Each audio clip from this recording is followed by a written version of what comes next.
Fortunately, we can claim, and we have video proof that we did finish the dam, and we did a good job. And appreciate working with the city through that project over the last couple of years. And I've heard really nothing but good things about the work that was done. Could have happened a little quicker, but we all like things to happen perhaps quicker than they can possibly be done.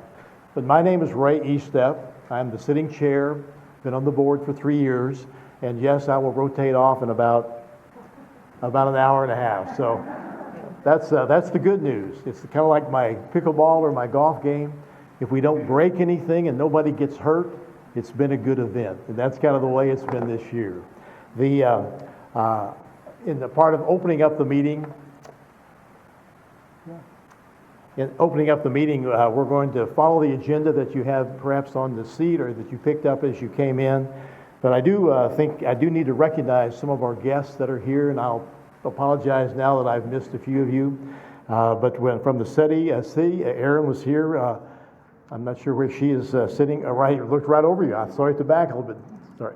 Erin was here with a group that met with us about the Parks and Rec Board and some of the ideas about, there you go, about some trails and parks and what the city is doing with that. And we included some of that in the video that we put together, and you may have seen some things you recognize, and you may have seen some things that you have not heard of before. But some good things going on there, and it's good to have a good working relationship with the Parks and Rec Board. And we have Jeremy Weiss. Jeremy, raise your hand here. There you go. Jeremy is a director on the board. He's still in his first term, but he's also sits on the Parks and Rec Board. So, we're right in the middle of the Hoover. We've got the Cahaba River, and we're excited about the potential that is out there for that to be further developed. And we in Riverchase see some of the advantages that can come from that. Also, would want to acknowledge that from CMA Management, good to have Robin Hicks. Robin, right? Thank you for letting me be here. Beautiful manager. We'll have to give you credit probably for traveling the greatest distance, coming up from the Panhandle of Florida just for this meeting. But I know you've got a few other stops on the way. But it's good to have you here and support Stephanie in her role as our property manager for now. How many? 7 years now, Stephanie? 7. So it's a good thing. It's sometimes a thankless job, but we have a lot of confidence in Stephanie and her role as gatekeeper for compliance issues and doing the financials and things of that nature. So good to have you here, Robin. Appreciate that. We have Greg Knighton as well here. Greg was also at the Parks and Rec Board. Excuse me, Economic Development with that same meeting, though. I had the wrong title against you, but appreciate that. And some of us with the board did meet with the Economic Development Group when they invited us over for a meeting to talk about what they have in mind for the Baines Bridge project, or the Cahaba, what's the other name? Cahaba Landing. The landing down there. That's as you go over the old Montgomery Bridge. It's on the left. It's the area that was the old concrete plant for the last 45 years. And some exciting things going on there. And that can only help to enhance the attention being given to Riverchase. And it was nice of them to ask about a half a dozen of us with several residents and a couple of us on the board to gain our input and suggestions and to put us in the loop with what they have in mind over there. The other change too, we're going to hear from the mayor and Nick Durzis in a few minutes. But the other change this past year was a totally new architectural review committee. I'll ask you just to raise your hand as I call your name. Lynn Cooper. Is Stephanie Durzis here? Might not be because they've got a thing going over at the Galleria on the safety and whatnot there. But we've got John Holmes. We've also Jeff Miller and Jennifer Peace. We got a couple of engineers, a couple of architects, and some good folks that have been in the community for some time. So it's good to have that many folks, 5 folks, step up to be a part of the Architectural Review Committee. The beautification is Roanne. Where are you? Out of town. All right, I should have looked her up before I called her name. But beautification, if you have ever served on beautification, raise your hand.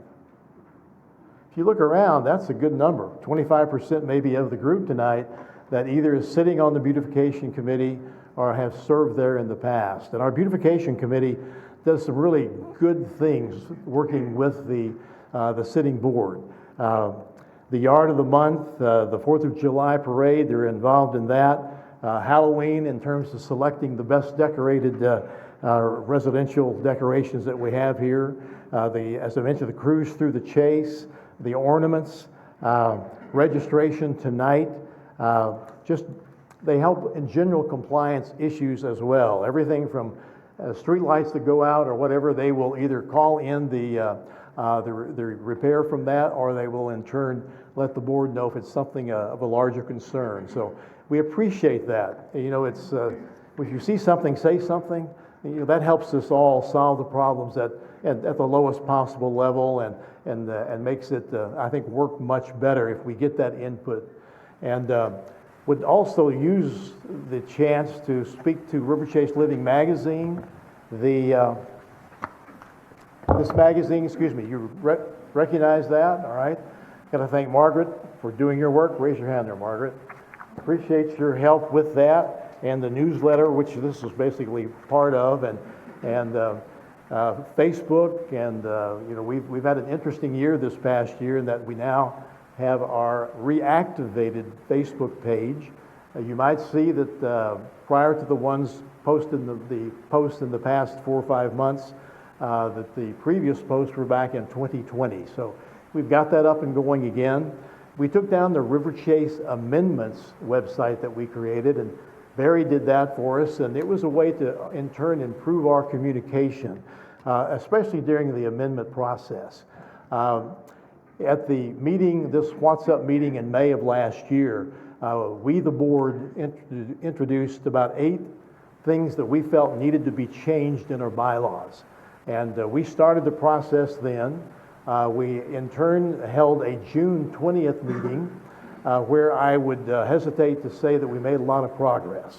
But we had a lot of fun, and one of the folks said that she'd pay admission if we were going to do one like that again. So we won't call out her name, but she's a realtor in the area.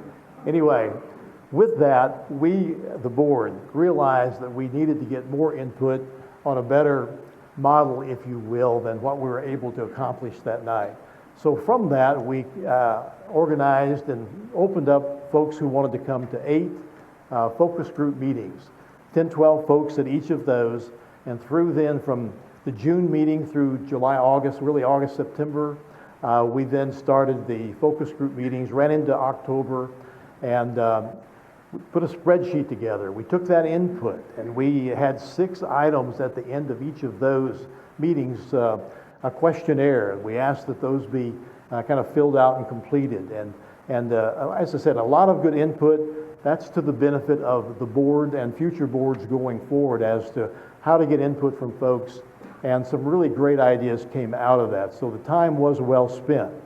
We decided then that the next thing to do was to survey all of the 1,200 and so email residents that we have. And we did that with SurveyMonkey, and we had really took that 8, dropped it down to 6, dropped it down to 2 of the items that we had proposed as something to be concerned about. And we put those 2 items out there, one being compliance and the option of fining those recurrent non-compliant folks who just didn't see the need to comply even though they are in a protected community. But and also the issue of rental properties. We were there, I think you may recall that we were at a number of 6% of all of the properties, from the townhomes all to the full residential locations were being rented at that time, and we wanted to cap it at 10%, we felt, for the betterment of the community. But with the SurveyMonkey, we got a 60-80% approval of that, but we got less than 400 replies. So we decided as a board that this was not the time to even pursue the vote on that, because we needed 1,012 yes votes. It couldn't be a no vote or not even a vote. We had to get 1,012 yes votes. We felt that the cost to do that was not probable that we would be able to pass those resolutions, change the amendments, effectively change the bylaws, so that'll have to be scheduled for a future board on another date. We also had the benefit of knowing that with the assessment increases that are our normal assessments, that we would be able to meet the financial obligations that we had projected last year. So the way it goes is that we come up with a budget, and then we get the revenue to support that budget. That's where it got kind of iffy. But we'll talk a little bit more about that in just a few minutes. But with that, it's been a great year. It's my last year on the board. Still a resident, been here for about 38 years and hope to hang around a few more. So it's been my pleasure to serve. The work with the city is very important. As we've been told, the mayor's mentioned a time or two, Riverchase is the oldest planned unit development in the state of Alabama. Puts us in a kind of a special category. But with that, we have 50-year-old bylaws that are somewhat of an issue. So we need to continue to work with the city, with the mayor, his folks, Parks and Rec, and see that we, Riverchase, are a part of the renovation, the growth of the city of Hoover. So with that, Mayor, we will turn the program over to you and let you introduce the folks that I missed. Thank you. Thank you very much.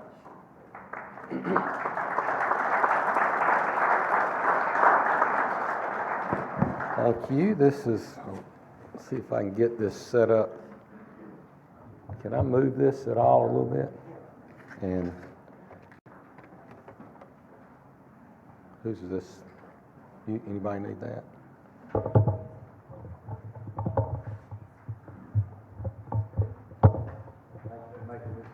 There you go. All right, all right. Bring your own duck in. It's your duck tape. Thank you.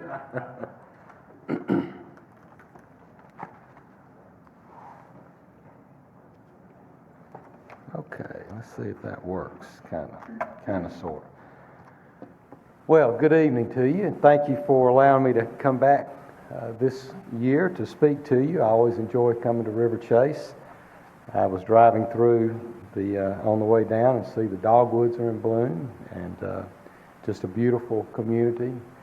Francis and I raised our children down here, and of course we were in a 3-story house like probably most of the houses are, and when we got to a point where we didn't want to do steps, we moved to a non-basement kind of home. But I always loved it, and I really kind of always called it home because this is where our kids grew up. But I appreciate the opportunity to speak to everyone and just to share some things that are going on in the city, and then share some things that are going on in Riverchase as well.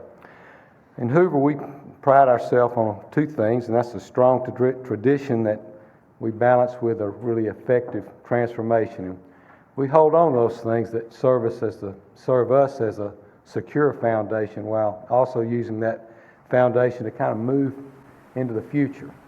And one of those traditions our city was really founded on was the excellence that we have in public safety.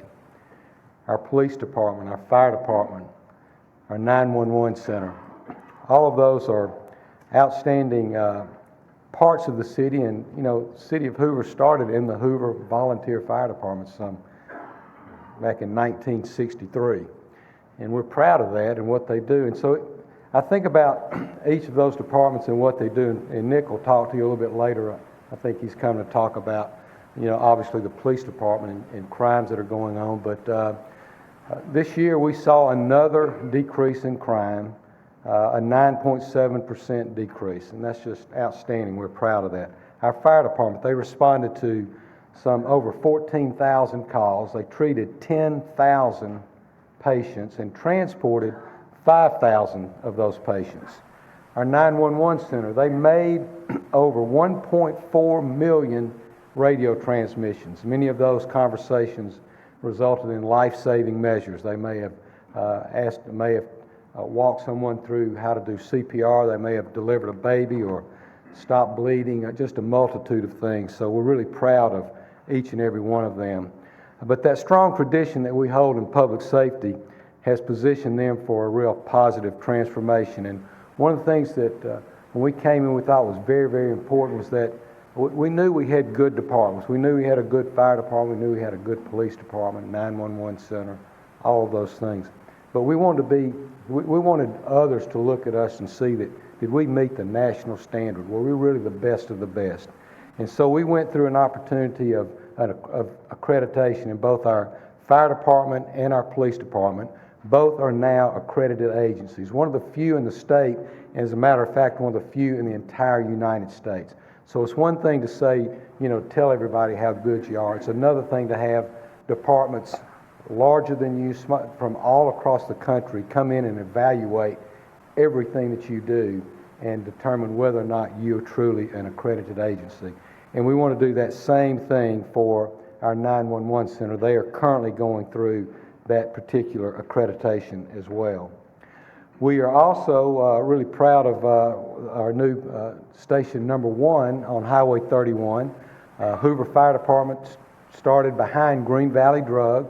The city of Hoover started behind the Green Valley Drug in that little fire station. It was City Hall, it was the jail, it was everything, and it was the fire station. So that's our oldest station in the city.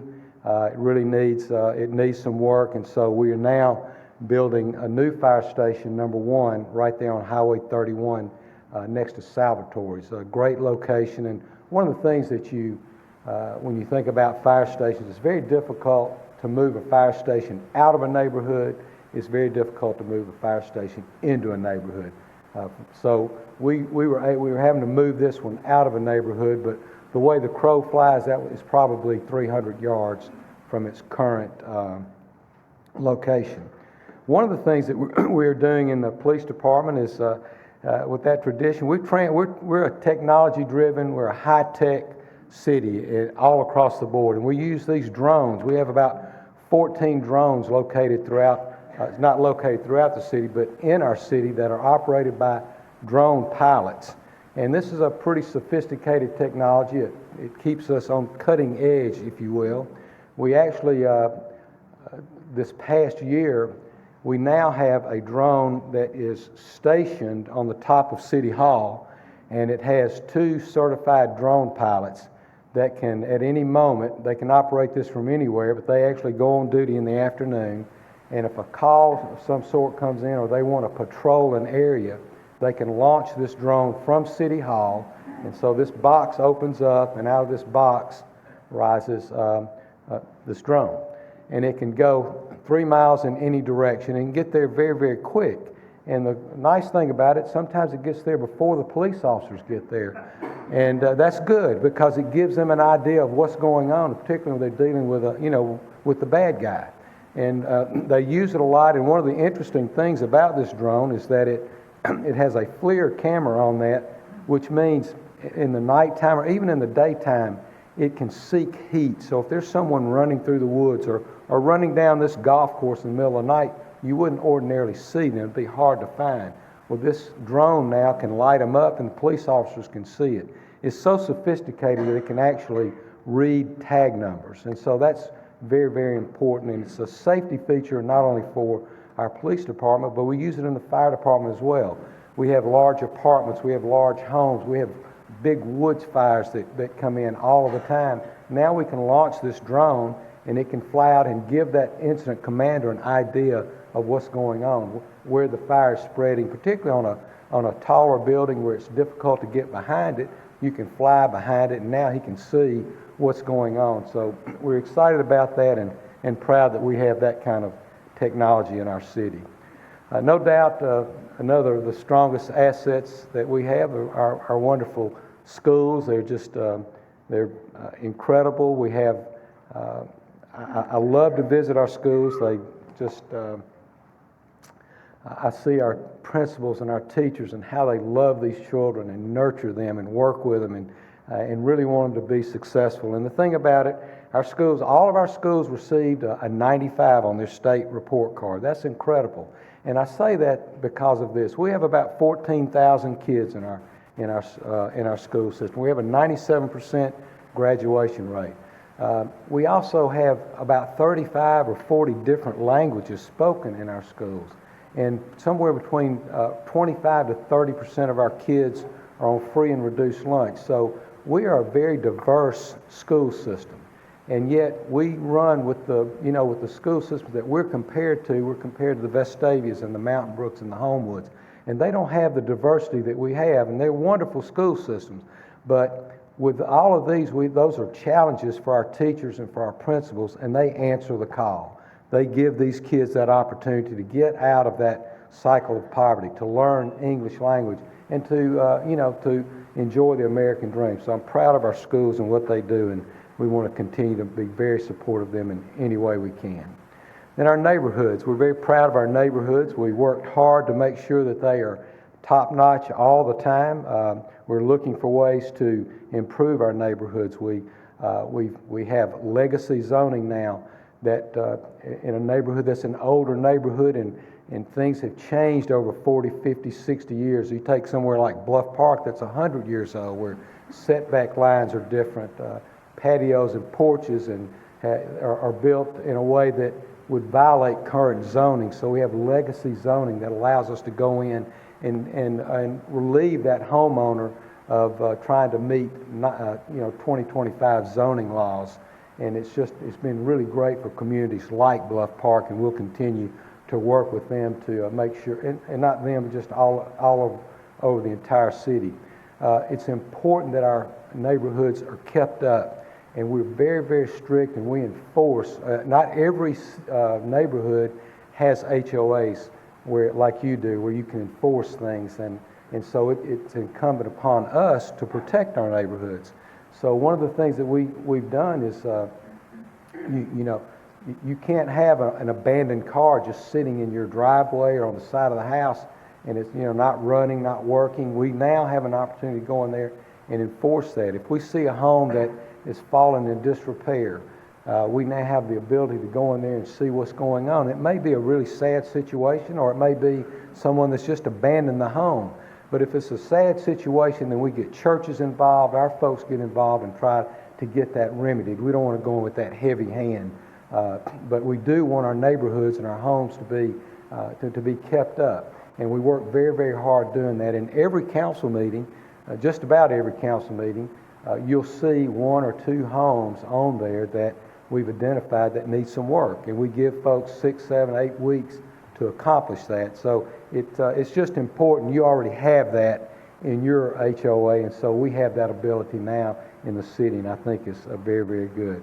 And of course, we try to focus on opportunities to put sidewalks throughout the city. We've put about 4,000 feet of sidewalks last year in different parts of the city, and we look for ways to connect schools to neighborhoods, and just so, the safety thing. And I think about some of the neighborhoods, how it's some streets are so busy that it's opened up neighborhoods, and neighbors that didn't know folks 3 or 4 houses down the road, now they know them, and those are good things. So just opportunities to connect our neighborhoods and make them better and better. Of course, we have a wonderful library, and they do a phenomenal job. And one of the services that they offer is this bookmobile, and they take it all over the city, and it'll be used a lot this summer as they visit some of these neighborhoods, particularly some of our apartment buildings, and give these kids an opportunity to read and just enjoy some of the services that are provided by the great Hoover Library. And then our Park and Recreation Department.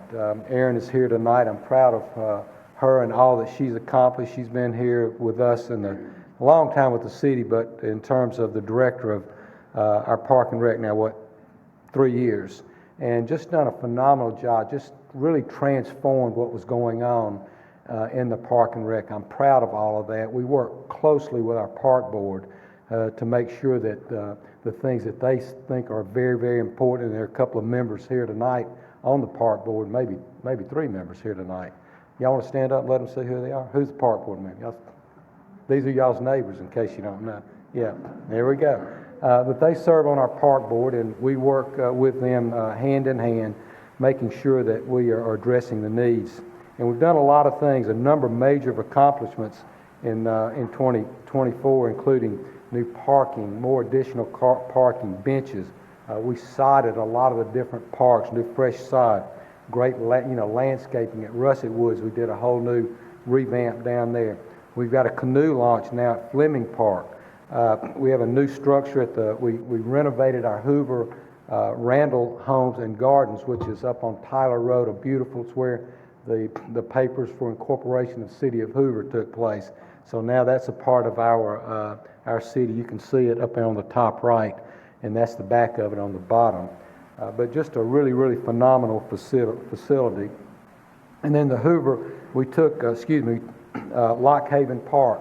Now we have a dog park there, and then adjacent to that, through help with the state legislature, right across from that park, now we have new hiking trails that run along Little Shades Creek. Just a wonderful little outdoor adventure there. And then we have 11 athletic fields that were upgraded throughout the city that included this synthetic turf, and that was about a $9 million improvement for those parks. And it particularly, we worked with with the school system on that as well. So both the girls and the boys softball and baseball fields, both of those are now turf, in addition to many of the little league fields that are throughout our city. So a very important move, and it keeps ball games going, keeps practices going, and keeps those fields open, and it's just I think a great asset, and we're proud that we were able to do that. But we've made improvements to bathrooms at Hoover Central, upgrades to just playgrounds all throughout the city. One thing that's important is to keep them clean. So we've done really, gone through in some deep cleaning to make sure that they're, you want clean restrooms, you want a clean facility there. Those are just so important, and we want it to be just an engaging space for our community. So I appreciate all the work of the park board and to Erin and her group as well. And then our businesses, our neighborhoods certainly are the heart of our city, but we've got to have thriving businesses, and we do. New businesses remain, the new businesses that are opening in our city is really phenomenal. We're continually cutting ribbons. All sorts of businesses are coming here. Mom and pop types of businesses. You see new hair salons, nail salons, restaurants, sporting goods stores, doctors' offices, just really kind of across the board. It's exciting. But last year we had over 40 ribbon cuttings in the city of Hoover that I was able to make. We may have missed some, but and everybody doesn't have a ribbon cutting. So you can see that we have a lot of activity in this very, very vibrant city, and we're excited for that. In 2024, some 3,000 commercial permits were issued in our city, and that was about 300 more than we did the year before. So just a lot of activity going on. I'm going to start out on 280, and then I'm going to kind of end up in Riverchase. But something that we've had to focus on in the city, particularly since COVID, we have all of these large office buildings, and they're suffering from this all over the country. We have all of these large office buildings that you find them empty. And so we've worked very, very hard with the office buildings that we have, and we have a lot of them. We started out in Meadowbrook along the 280 corridor there, and we're bringing it back to life, and we've landed some really good tech companies out there. McLeod Software is one in particular that has landed out there. Barge Design. But we've designated that whole corridor as a tech corridor itself, and we are recruiting those types of businesses, and Shelby County is working with us to recruit those types of businesses. So we want to make sure that our corporate parks remain vital and vibrant, and that's exactly what you see going on out there. And it's a difficult, long process, and it takes hard work by our economic development team, and I'm just proud of them and how hard they work to get all of these things done. Inverness is another area that we were focusing on that had really gone through some struggles. Probably 8 or 10 mid-rise buildings out there that had gone through some real difficult times.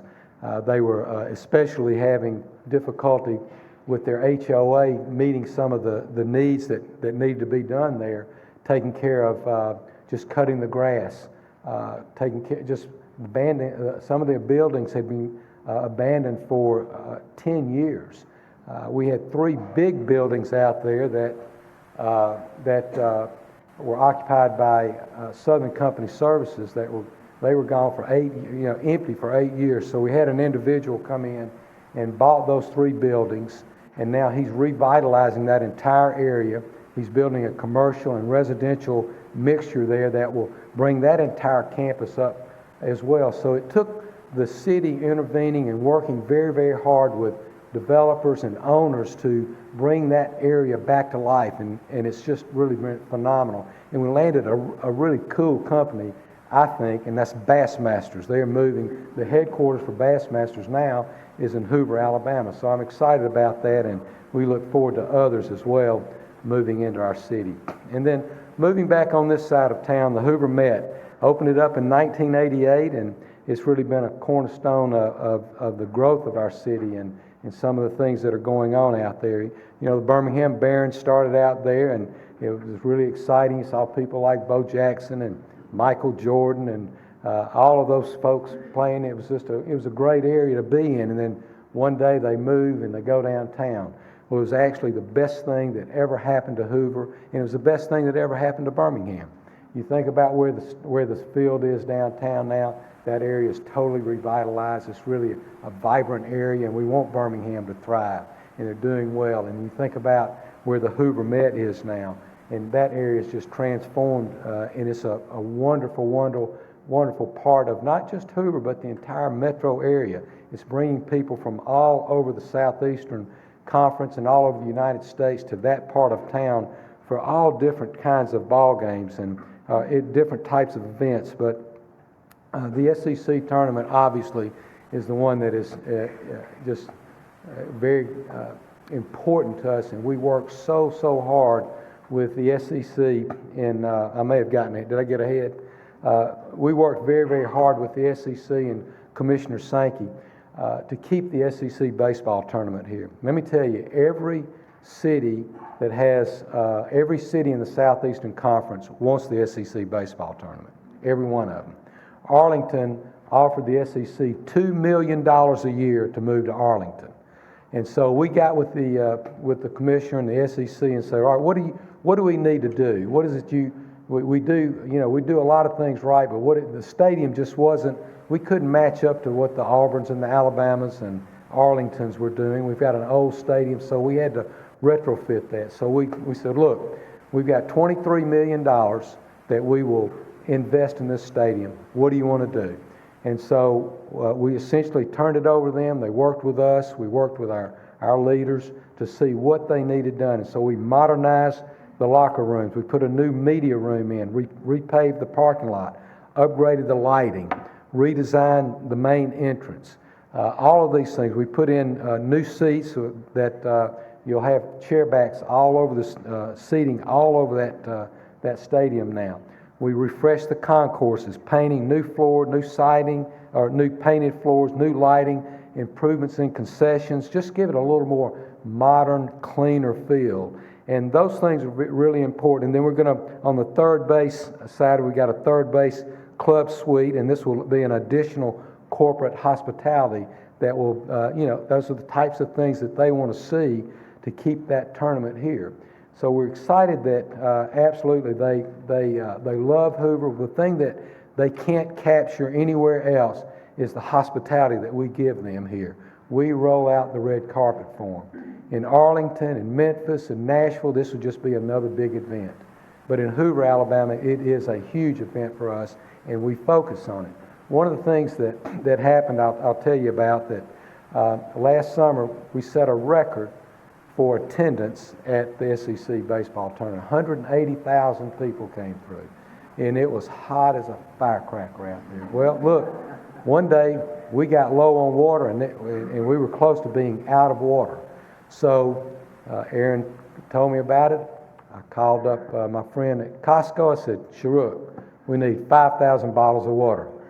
No problem, come. We sent a truck down there, brought 5,000 bottles of water, went out, put them in wagons. Our street department, our police officers, our firefighters, our park and rec, they went out into the stadium and started throwing people water.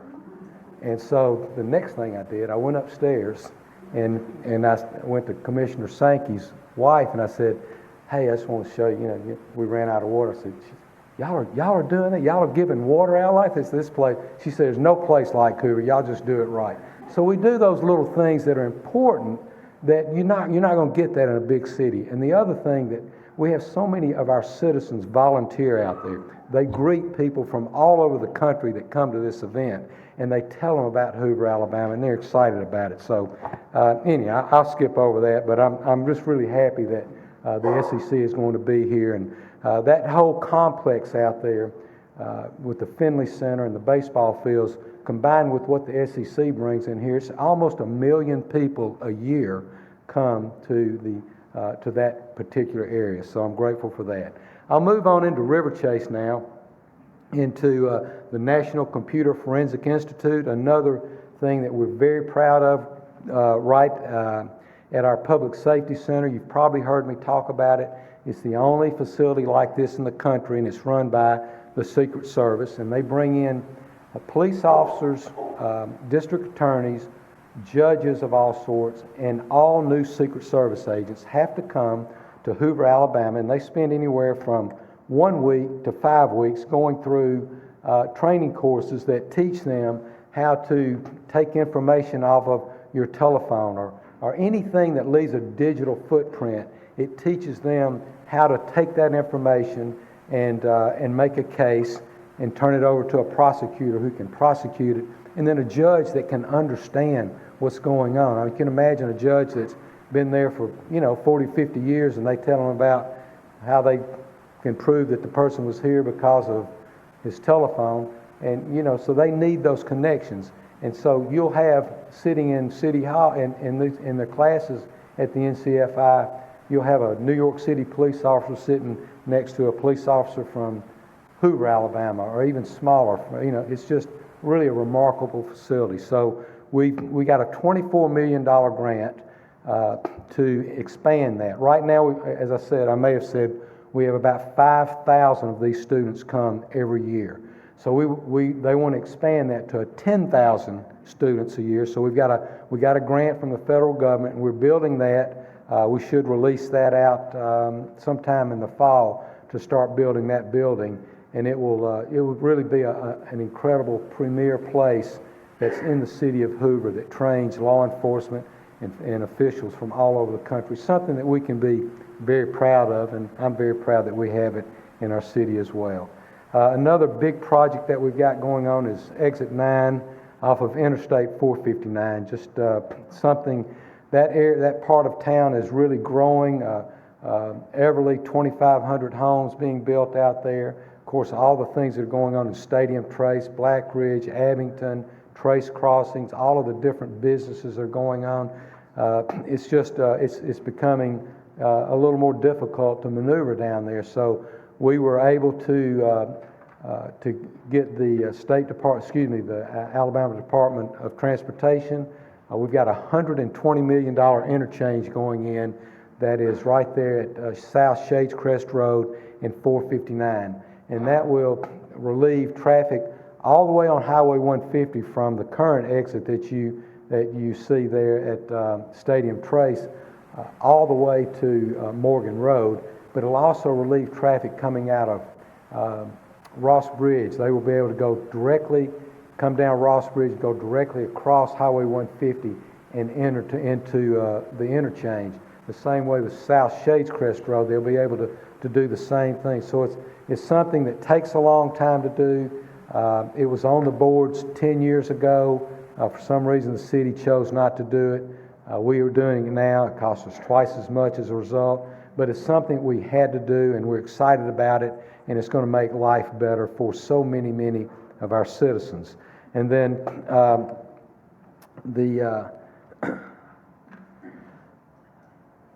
that should open up. We should go out to bid on that, I'm going to say, in the fall, and that's probably a 3-year project. So that's just, again, it's looking ahead, and traffic is one of the things that we complain most about in the city of Hoover, and so we are there. All right, moving right into Riverchase, that gives you an idea of all that's going on really across the city, but now I'd like to specifically focus on Riverchase, and I'll begin with the Baines Bridge project. which is right there. The city owns 2 parcels at this location. The upland parcel is being considered for a neighborhood-oriented commercial development, and then the Riverside parcel will remain in the city and be developed into a green space and a public amenities type site. And this site is a key connector point as well for outdoor recreation and potential gateway for improved access to the Cahaba River, which is so important. So we commissioned a study to determine the highest and best use of the green space, and we align that with our comprehensive plan and our park and open space and economic development goals. So that study should be completed this summer to see exactly where we're going to go with that. Out on Valleydale Road, Grandview, the freestanding emergency room, they went through the process of obtaining a CON this past year, and so that is under development. We look forward to having a great emergency room now right here in Riverchase, located on Highway 150, and so that's an exciting thing that really enhances that entire area. And then the Riverchase Biotech Cluster. Riverchase Corporate Park is a hotbed really for the life sciences industries. It really is for the entire metro area. We see companies like BioHorizons, BioCris, BioLife. These are all companies that are invested in biotech jobs, some 600 jobs like that now in that location. And we're focusing on that to expand that, because you think about what's going on at UAB and Southern Research. Their companies are being born out of there every year, and they need to go to places that people want to expand. This is the ideal location in Riverchase. We offer everything that you could ever want. And the main thing folks want when they start moving into communities like this, they want a quality of life. These doctors, these scientists, they want to move into a community that offers a wonderful school system, is safe each and every day. They pay attention to your neighborhoods. All of those things are very, very important. Our schools are wonderful. And so we think we are perfectly positioned in Riverchase to bring those types of companies to our city. And I'm just excited about that as well. And of course, Riverwalk, we all know about Riverwalk. So many of you had an opportunity to see this and just kind of walk through with us as we walk through the obtaining all of the things that we needed to do in Riverwalk. This center is really an exciting development that will contain residential, retail, lodging, and healthcare. We're looking forward to recruiting a state-of-the-art ambulatory care center and an imaging and diagnostic center. And these are just really, really important parts of our community. And we worked hard on that. We poured a lot of effort, time. We did studies to make sure that this was exactly what needed to take place. But so many of you are probably familiar with the Regions campus and those 2 buildings, and the building in the front and the building in the back, both were Regions buildings, and they don't need all that space anymore. As a matter of fact, they had long moved out of that and moved into the building in the back, and that was another abandoned building in the city of Hoover. So as we moved along thinking about how do we bring health care to our city, we worked with a developer that bought the entire 90 acres, and now we obtained our certificate of need, and so many of you went to Montgomery with us to help us get that, and we've got that really golden piece of paper now, and we can work hard to get what we want to develop this area nicely. I'm really, really excited about that and all that's going to go on with that as well. And so another exciting development that's going on in Riverchase is the location of the Trader Joe's. I ought to just go home right now, don't you think? Trader Joe's. Look, these things don't happen overnight, and these companies don't come to a city that is not alive and well and offers an incredible quality of life. They come to cities that got it going. And we're really proud that they chose Hoover, Alabama. We're excited that they're coming into our area. We're excited they're coming into Riverchase. And we're doing these types of things all over the city, taking our older developments, much like this is one of the oldest shopping centers in the city of Hoover. And this is going to revitalize it and bring it.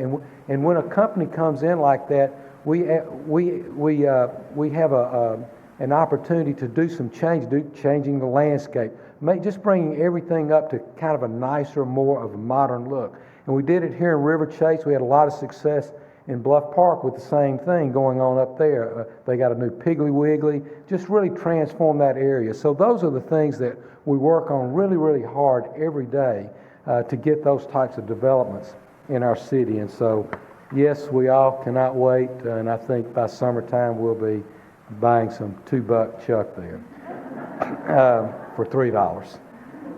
So, and then as we move on, the Central Hoover market analysis.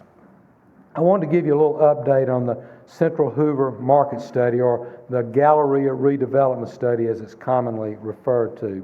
We reviewed 9 different proposals, and we came to a short list, and we quickly became apparent that one firm, the Hunton Group, was the lead contender, and the council awarded them a contract on March the 3rd. And so this study is a public-private partnership with funding from both sides, including Brookfield Properties, who owns the glass under the Galleria. That's primarily what they own. Riverchase Business Association, Jim Wilson and Associates, and the Hyatt Regency, the Winfrey.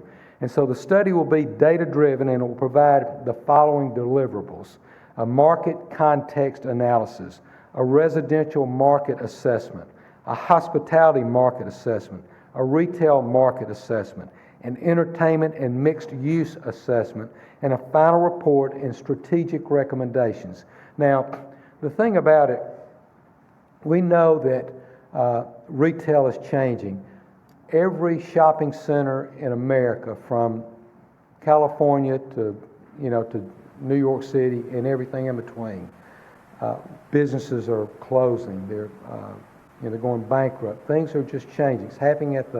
It's certainly happening at the Summit.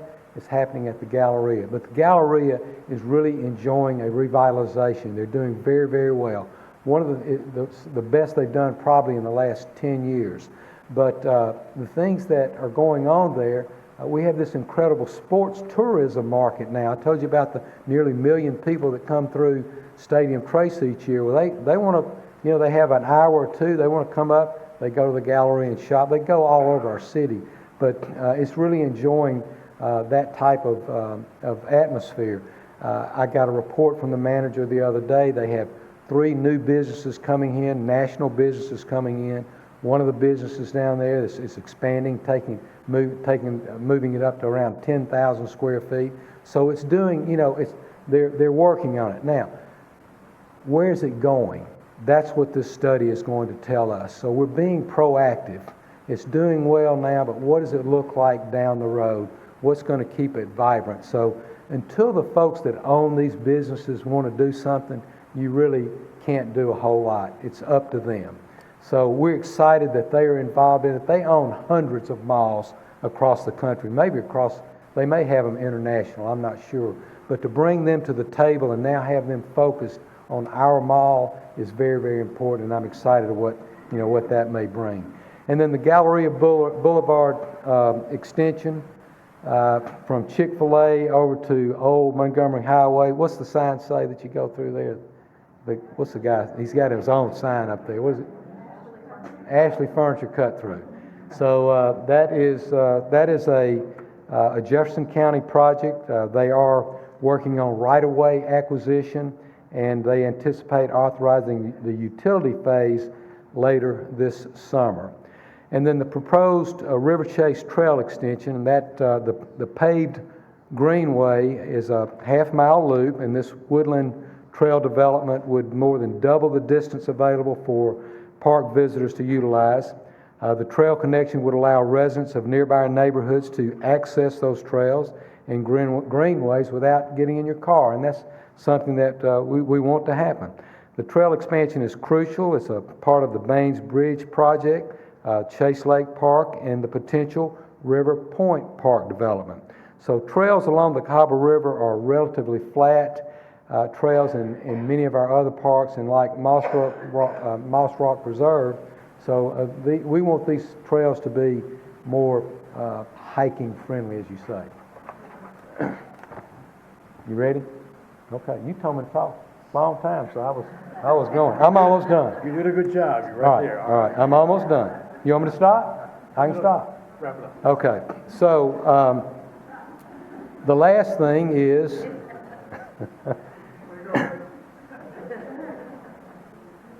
the last thing that Let me say this, we did deliver a $50,000 check to him 2 weeks ago, so he's cutting me a little slack. I got it right here to say that. Well, I'll wrap it up.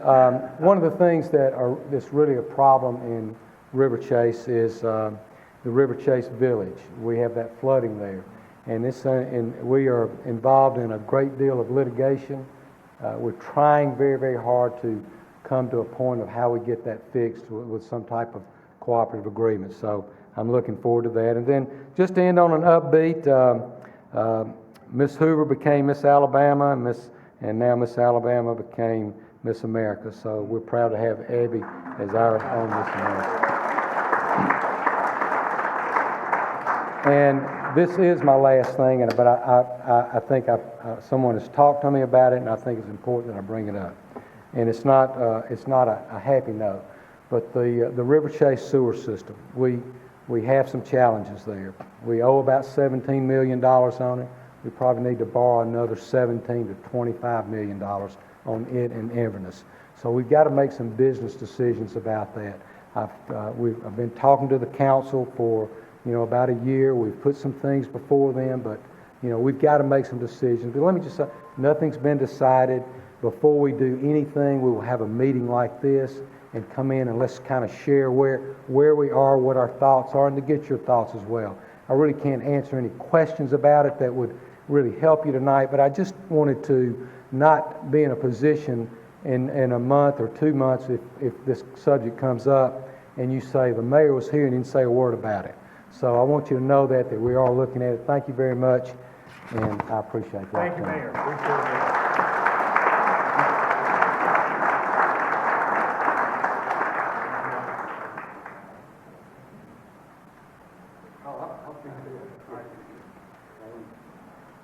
Appreciate that. And Ken, I missed a few folks on the introduction. It's good to have you here. Nick had explained earlier that he had a commitment over to the Galleria safety event there. And so our own RRA Director of Compliance, you packing? Yes. It's good to have Nick here. He has been a tremendous asset for Riverchase for the past 3 years. I've got to know him well. He helps in a lot of different ways simply by being who he is and a resident and the chief of police of Hoover. So Thank you, Nick, Ray. Appreciate thank it. Good evening. Before I start, I've got to tell something about one of our residents. About a month ago, 6:15, dark, police officer riding a motorcycle, running a little bit of radar. Car comes flying down the parkway. Officer gets behind it, finally pulls this guy over. Sir, did you not see me standing there running radar? I did, sir, but it's 6:15 and I've been late to supper 3 times this week. And I'd rather take crap from you than my wife. All right, so we're going to make this brief. I know that you've got other things to do tonight. Riverchase. I'm going to make it brief because there's very, very little crime. In 2024, we had 2 burglaries. We had one on Willow Oak, which was foreclosed, undergoing construction, minimal property taken, unlocked door. And then we had the country club, tennis pro shop. Someone tried to get in, nothing missing. So realistically, when we talk about those burglars, really nothing. Lake Forest Circle, we had a break-in of an automobile. Wasn't forced entry. What did we tell everybody? Lock your doors, please, right? It was open. We lose, promise you, we lose a gun, at least one gun every week from an unlocked car. We don't leave our cell phones, but we leave loaded guns. It doesn't make sense to me. The other one we had was down here at the country club parking lot. Had an individual take a wallet, again, unlocked, and we were fortunate enough to be able to find video surveillance from this individual that took the wallet, went to our local Walmart down here on 150, bought a few items, and then went to a couple of other places. That's him at Walmart, okay? Buying a few things. Well, our detectives did a great job. We were able to locate this individual who was from Texas, and he was already in jail in Texas. So we have a $10,000 bond for him, but I don't think he'll ever get out. If he gets out, since he was from Mexico, they're going to deport him back, so he will not be coming back to Riverchase, which is a good thing. So in 2024, in Riverchase, we had more animal control, 87 calls more than anything else. We had 76 activations of alarms. Every one was false. We had a couple of domestic violences we won't talk about. 0 robberies, a couple of thefts. In essence, very, very safe. Be very proud of this, of what's taking place in Riverchase. And again, I will say that we certainly appreciate the police. We've got several police officers now that live in Riverchase. We've got a motorcycle police officer that lives here, so please be careful. And I'm going to just make this real short. I just want to tell you, 24 was a heck of a year for the whole city. You know, you read about all these problems all over America and really around the metro area. We saw low numbers in 18-year lows in burglaries, car break-ins, and stolen vehicles. We had 70 burglaries in the city in 24, 30% decrease from 23. 201 car break-ins in 24, 40% decrease from 23. 61 stolen cars, 39 decrease. We had an increase of robberies of 2. Now this is what's unbelievable. We're a city of almost 100,000 people, like the mayor talked about and everything else that takes place here. A city our size, 11 robberies in a year. And some of those robberies can take place at a store, let's say at Belk or Von Meyer. They've got their own security staff. If somebody steals something, tries to get away, the security staff tries to stop them. If they put up a fight or they push, now it becomes a robbery. It goes from a theft to a robbery. So some of those, 11 of those. So when we talk about, minuscule crime, when you talk about Birmingham, and I'm not trying to be negative of Birmingham, but Birmingham has probably 11 robberies a week, honest to God. So when you talk about 11 robberies per year, we're doing a great job. We had the one homicide end of December, first homicide that we had in 26 months at that time. And again, patrol work, everybody's doing a great job. I want to thank you for having. I'm going to go back to Riverchase Galleria. We've got our public safety night. We've got, unfortunately, all fell on the same night. We've got a lot of our federal partners and our police, fire department, everybody there. So again, I want to thank you for having us, and we'll be back next year. Thank you very much.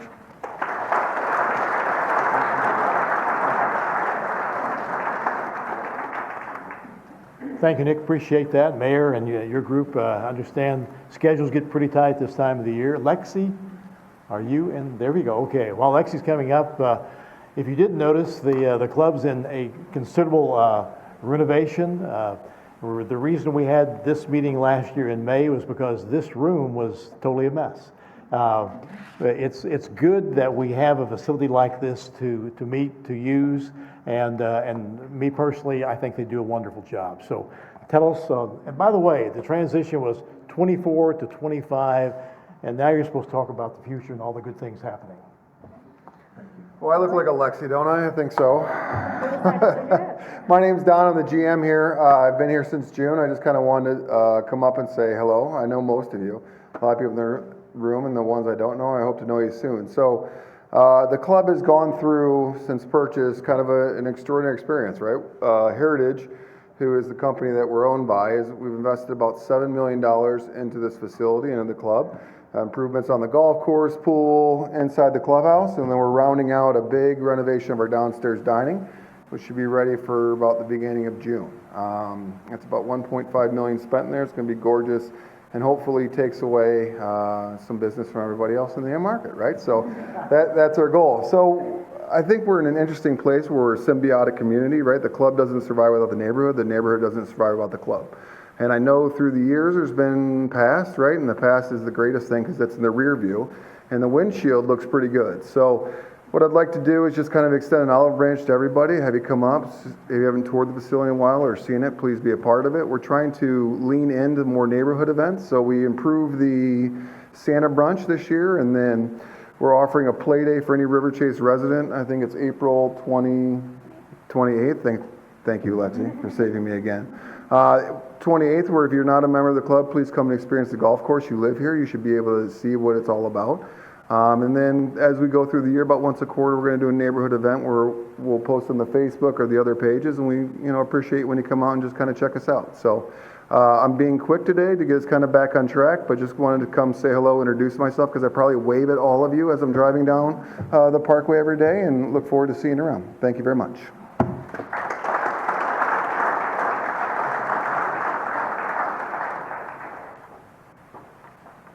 Thank you, Don, and thank you, Lexi. My name is Patrick Schock. I'm the Vice President for the board. I'll be brief. I'm here to introduce our 5 candidates for the 3 open board positions. As you likely know, 3 spots open up on the board every year. We're going to miss those that are leaving us, Ray, Donna Bagwell, and Chief Durzis. But we have to replace them. So we have 5 candidates. These candidates were selected by the nomination committee. We solicited interest from the community if anybody wanted to throw their hat into the ring, so to speak. We welcome that. We also met with all the candidates, and I think we've got 5 wonderful candidates, all of them would do a wonderful job. So at the end of today's meeting, you can vote for 2 weeks. Again, you can select up to 3. We ask that you do.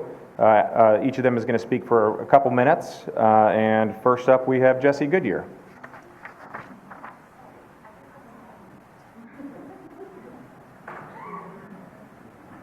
Okay, good evening, Riverchase. My name is Jesse Goodyear, and I've been living in Riverchase for close to 10 years. I will be living here with my husband, Brian, my 2 sons, Tristan and Bryce. Riverchase is a very special place, and you can tell I didn't raise here, right? However, I'm very proud to call this community my home. And the main thing is that I can call many of my neighbors my lifetime friends. Why do I want to be part of this board? Well, it just comes down to basics. Very easy. I am a person that loves people. I am a people lover. I enjoy meeting new neighbors. I enjoy being that hand that someone needs. And of course, as a former senior financial analyst for Pfizer Pharmaceuticals, I know that I will be bringing to this board very, very crucial skills. Like, for example, communication. I'm bilingual. I speak Spanish and English. The next skills, problem solving. That's a very crucial one. Another skill will be, I am very good at working with very difficult people. And, and my last skills will be technical and financial. And I just feel like I am part of this community, and I will continue to be as long as we are in Birmingham, Alabama. For those of you who have already voted, thank you so much. We appreciate your support. And let me tell you, all of you, my neighbors, you guys are going to have a very difficult task, because I have the honor to share the stage with 4 other very special and very good candidates. So for now, I'm going to be here tonight. If you have any questions in regards to me, to who I am, to what are my intentions, and how do I think about any particular topic, feel free to let me know. I will be here. And thank you for this opportunity.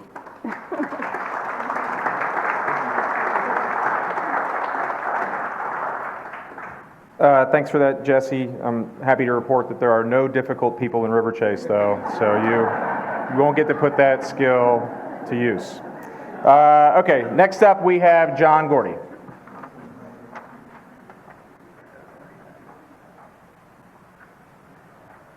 All right, good evening. As Patrick said, I'm John Gordy, and it's great to be here. And before I get started, I just want to thank the nominating committee for all the support that you've given all of us. It's very much appreciated. And I don't know if you get thank yous enough, but I wanted to make sure I recognize you there tonight. So my wife and I have been residents of Riverchase since 2021. So a little under 3.5 years. After 33 years of active duty service in the Air Force, we decided it was time to hang it up and be closer to our daughter and our 3 grandchildren. And so we made that decision and made the move to Alabama.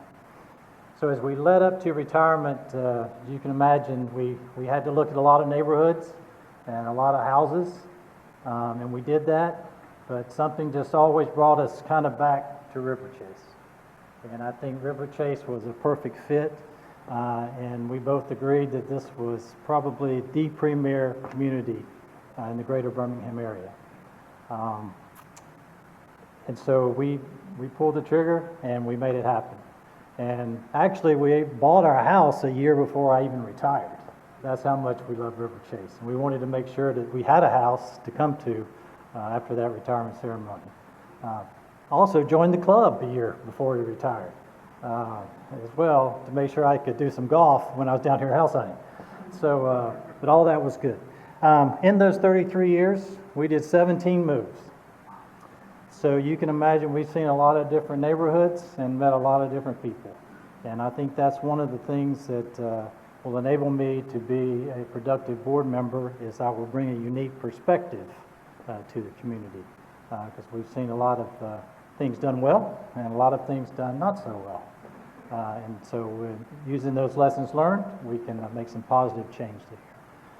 And so one of the reasons I'm running for the board is, I always like to give back, and I couldn't think of any better way to be a productive member of this community than to offer up my time and to serve on the board to make Riverchase a better place for all of us and to keep it the premier neighborhood in the area.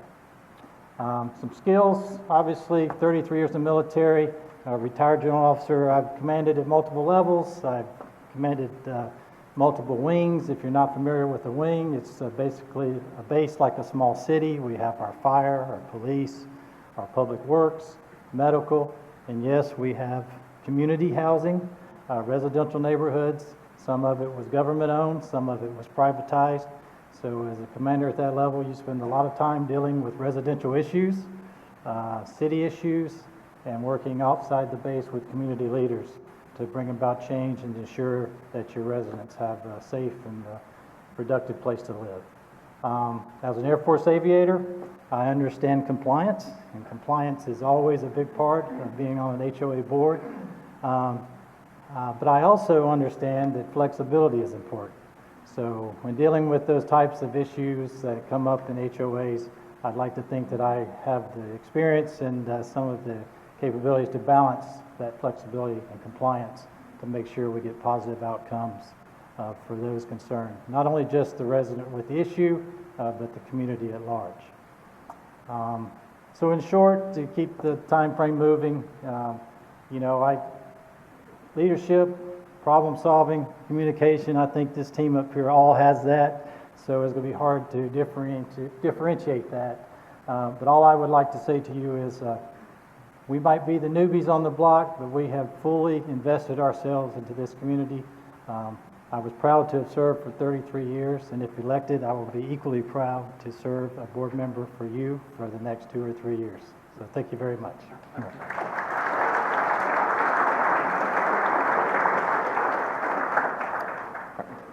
Thank you, John.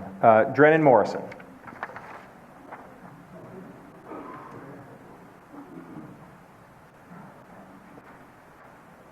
Hey everybody, I'm Drennan Morrison.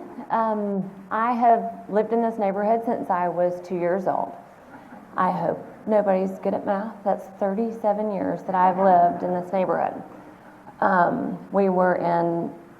My parents built a house on Bainbury right by Spring Iris, and it was the last house built at that time. And I've been here ever since, except for when I went to Mercer University for 4 years. I played Division I volleyball. I got 2 majors and a minor, and in business management and business marketing, and then a minor in communications. And then we decided to move, my husband and I got married and decided to move back to Riverchase. So we now are in our 4th house in Riverchase, not us together, but my 4th house in Riverchase. And we are raising 4 children in this neighborhood, and I wouldn't want to do it anywhere else. Like, I grew up in this neighborhood. I was a member of this club since I was 2 years old. It's the best place to live, and I hope that I get to continue to raise my kids here because we absolutely love it. After moving here, I started coaching volleyball, and I have coached in high school for 16 years, or 14 years, but I've coached volleyball for 16. And talk about dealing with people. I don't know if you've ever been in high school sports, but that's a lot of dealing with people. And I love it. I love the sport, and I like the people stuff. It's difficult, but I enjoy it. That's why I'm still doing it. But I also have 2 daughters that play too now, so that's a lot of fun. Okay, why I'm gonna run to be on the board and what makes me a good candidate. I feel like I want our neighborhood to be just what everybody else wants it to be. A great place to live, a very happy place to live. Do I know everything that goes into being on the board and all of the ins and outs? I don't, but I can tell you that I put 110% in anything that I do, and I'm excited to do that. And I am extremely driven and just a tad bit competitive, and I think that it would be a good fit for me, and I would love to do everything that I can to make it a great place for all of us to live. So, that's what I got.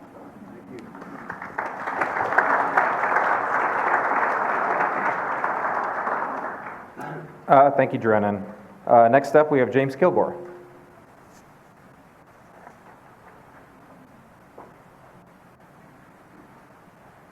Good evening. I don't know how I'm supposed to follow Pfizer Pharmaceuticals, the Air Force, and a volleyball star, but I'll try.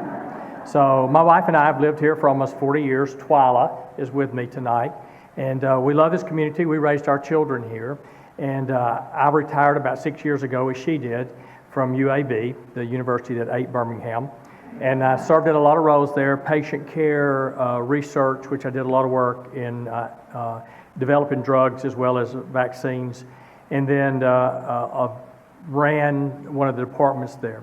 So for me, I've had a great career at UAB, look forward to my opportunities when I left UAB to do more things, which I do. I'm currently on the board at the Southern Museum of Flight, also Firehouse Shelter.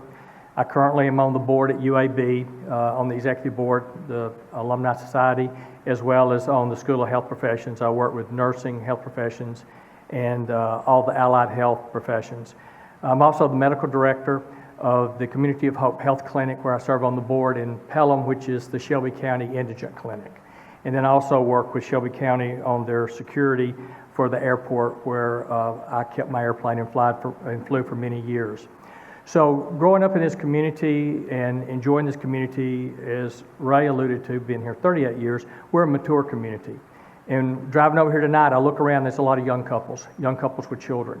And what we enjoyed and what we saw with our children, which I think led to them being successful young adults, and now we have grandchildren, had to do with growing up in a very positive, safe community.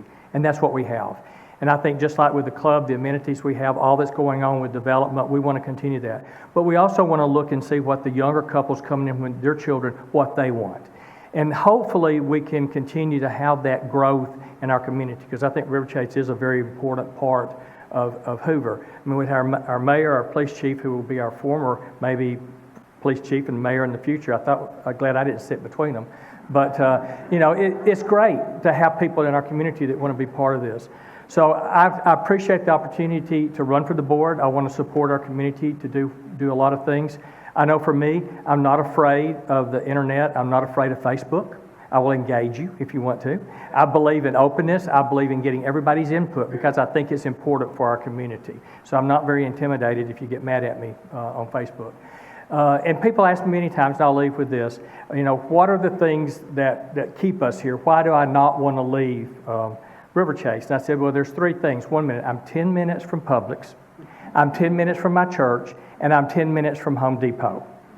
So those are the things that keep me here. Now, I am a little bit worried with Trader Joe's and Costco's that I may not see my wife for months. So thank you.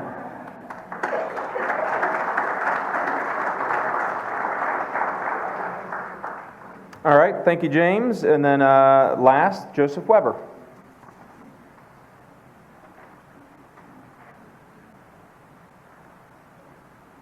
Hey, good evening, everybody. My name is Joseph Weber. So I do cybersecurity for Regions. So they pay me for many things, but public speaking is not among them. So I'm going to keep it short and sweet. So I've lived in Riverchase, creeping up on 12 years now. I've got a kid in the Riverchase Day School, the Riverchase Elementary School.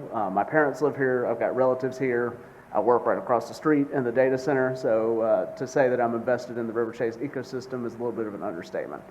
So as far as special skills go, since I've done cybersecurity, I'm pretty good at technology, being able to try to bridge the gap with that. I know we've got a lot of good things going on with the board, a lot of good things, trying to solidify some of that communication so that everybody can get that would be very useful.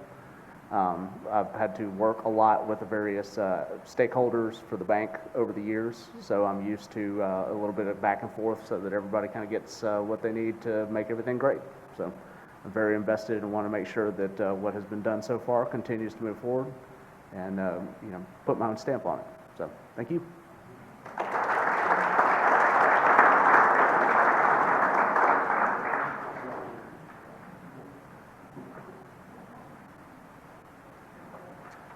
Appreciate that. And we do have a very, very good group of candidates nominated. And there were, again, to be, it's a little bit like inviting somebody to lunch. We can only vote for 3, but for the 2 that won't be elected, there's next year. And you will be more recognizable then, again, for sure. With that, we want to move into the next segment of our meeting this evening, getting into the financials. It's hard to do to take an income statement as big as that and put it out in a meeting. But we've got Donna Bagwell. Donna is our treasurer. She's going to be assisted by Stephanie Panagudis. Stephanie produces the financials with the software from CMA. Donna reviews those, brings those then to our monthly meetings once or twice or 3 times a month. It's been that type of a year. So we will turn the presentation over to the ladies. Thank you.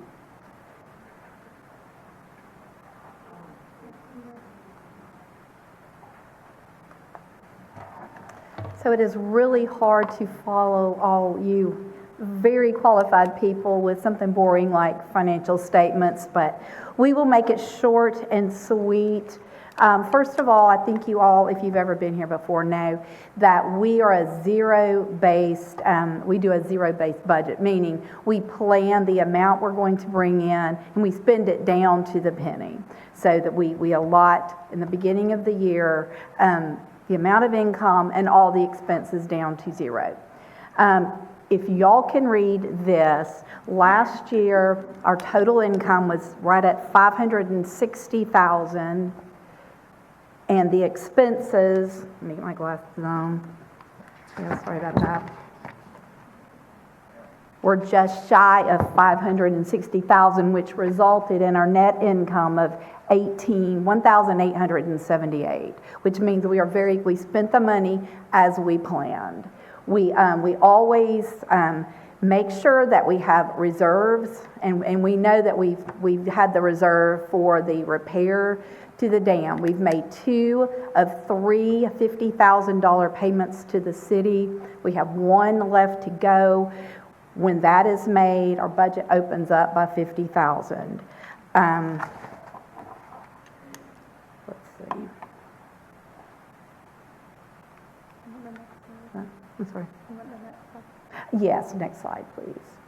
Okay, yes. So this shows you the percentage of what our budget is and what it goes to. That was the way it was last year. What we did this year is the exact same percentages based on our new budget. and because that's just generally how we spend our money.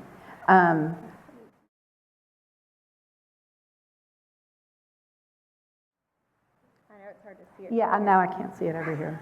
Oh, I'm sorry. Yeah, okay. Yeah, so this is our accounts receivable aging. We have really good income of our dues coming in.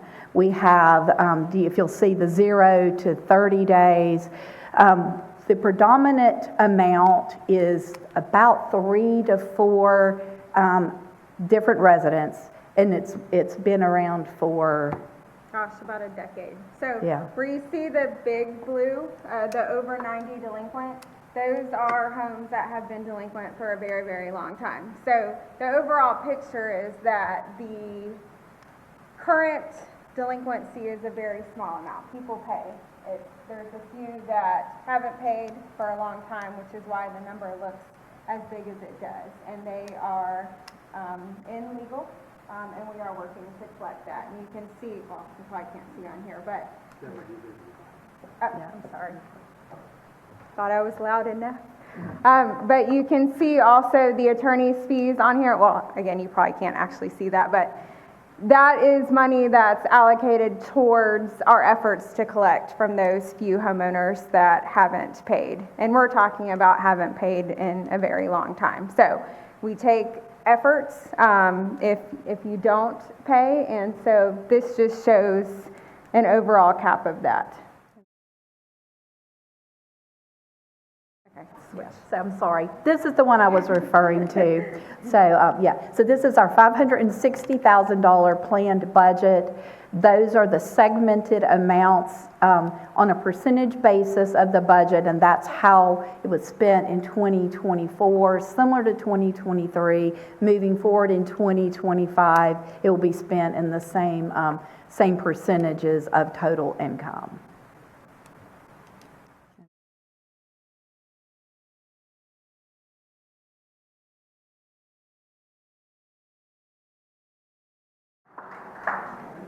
Okay, so hi everyone. If I haven't met you, I've spoken to most people here, but I'm Stephanie Penagotis with Community Management Associates, also known as CMA. I've been honored to serve your community for 7 years now. I love Riverchase. I play tennis with many of the ladies that live in Riverchase, so I really enjoy it. We do have a website, cmacommunities.com, where you have access to the monthly financials.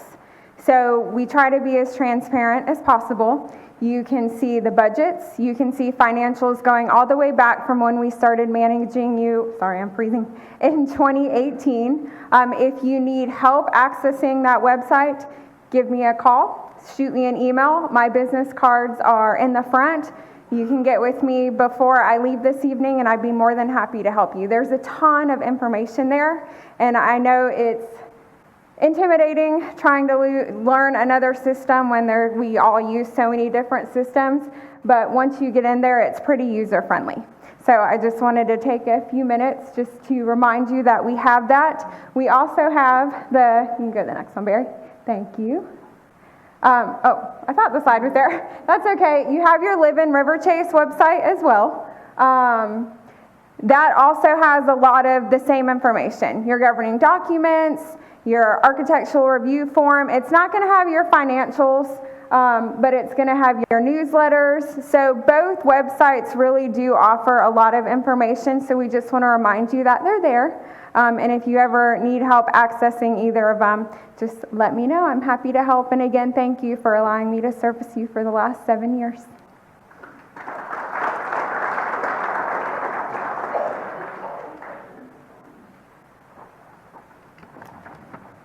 Okay, so we're near wrapping up here. So we solicited questions from the community, and we got 3 or 4 questions. I think one of them was about the amendments, and Ray's already touched on that, but there were a few others. One I think is very relevant with just what Stephanie just went over.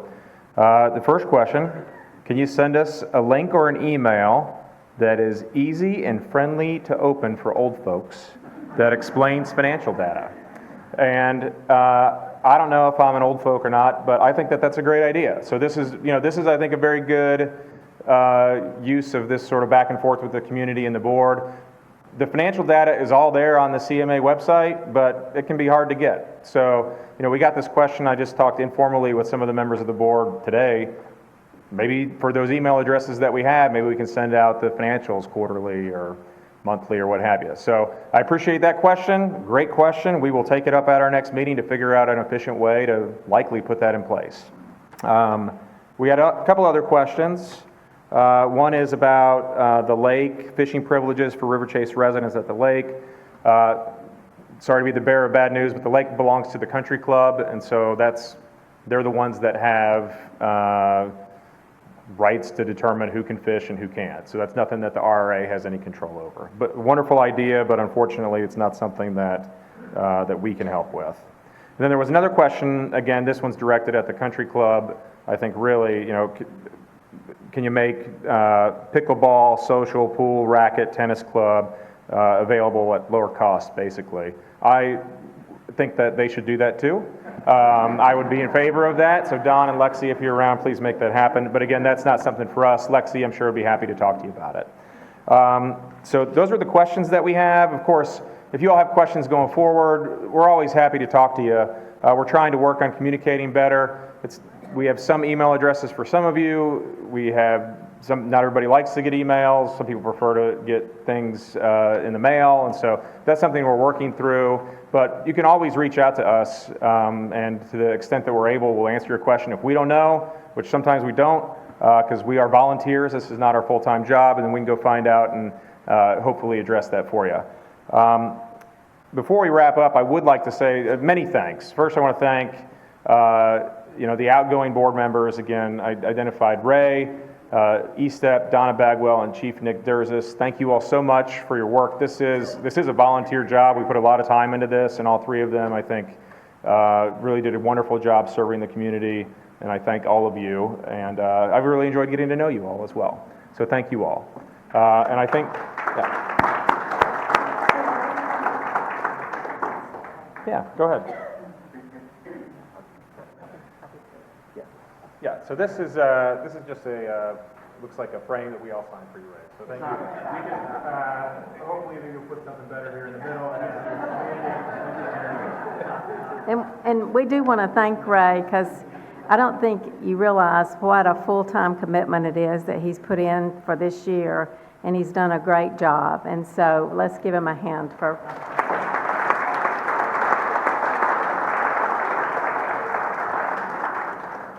Thank you, Joy. I'd also like to thank all of you all. I think, I personally, I know we've heard a lot of people's stories. I'm not going to tell you my whole story, but I did move to Riverchase as a 9-year-old back in the 90s. And I think this is a wonderful community. And just looking out at all of you, this is the reason why, to have this many people come here tonight, because they're just interested in the community. I know that there's probably disagreement on the best way to improve the community, but everybody's pulling in the same direction of trying to make this as best a place as we can. And so I'd like to thank all of you for showing that interest, for being involved, and continuing to be involved, I hope. And so thank you all very, very much. Thank you to the nominees. I ask that you all vote for the 3 that you think are best. And with that, we're going to wrap it up. Thanks, everyone. Oh, sorry, Stephanie has something that she wants to add real quick that I'm sure I forgot about. Go ahead, Stephanie. Sorry, one quick thing on the voting. So we have the online voting. You were emailed your code today. So we tried to hold it this year so that you got to meet the wonderful nominees. So if you don't have your code, you can let me know. I'll give it to you. You can vote by paper ballot this evening. Please hand them directly to me. I'm going to head to the front door right now to collect those. Thank you.